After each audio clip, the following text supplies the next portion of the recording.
قادة الجيش لازم تفتهمون وراي نفس الشيء. الباقي وجه الله والجندي القادة 20 15 25 سنة يفتح عن أي تصرف كان ولو التصرفات مالنا مصلحتنا.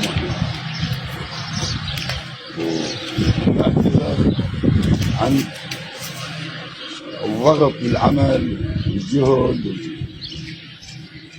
والعسكرية اللي كنا نريدها من عندكم. نشكر كل جهودكم على بناء القيادة وعلى السياق والقانون اللي سويتوه، لأن السياق من يصير ما يصير ظلم ولا يصير تفرقة.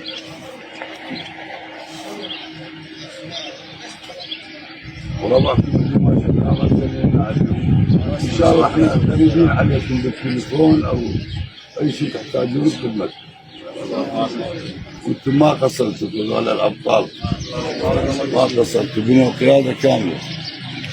تمروا على هذا الشغل وعلى هذا النهج،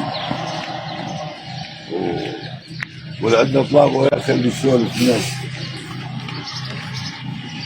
لو واحد عنده مشكلة يطلب دين أو كذا خليه يسولف. جزاكم الله خير من جدكم. والقائد الجديد هو اخوكم، تتعاونون وياه، قريب عليكم، ماكو فرق بينه وبينه.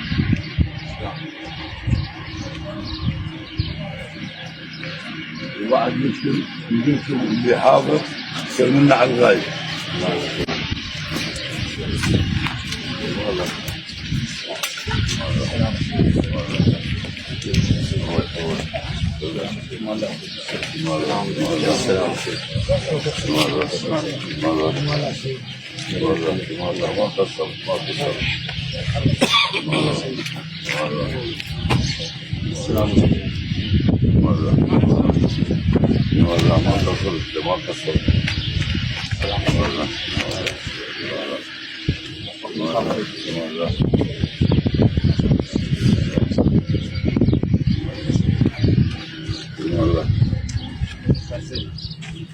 يا وصل بعده. اي سيدي.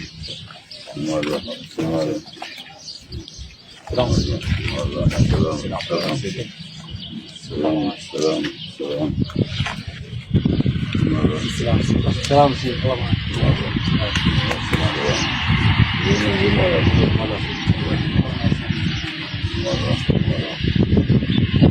سلمونا على ربعكم. سلام سيدي.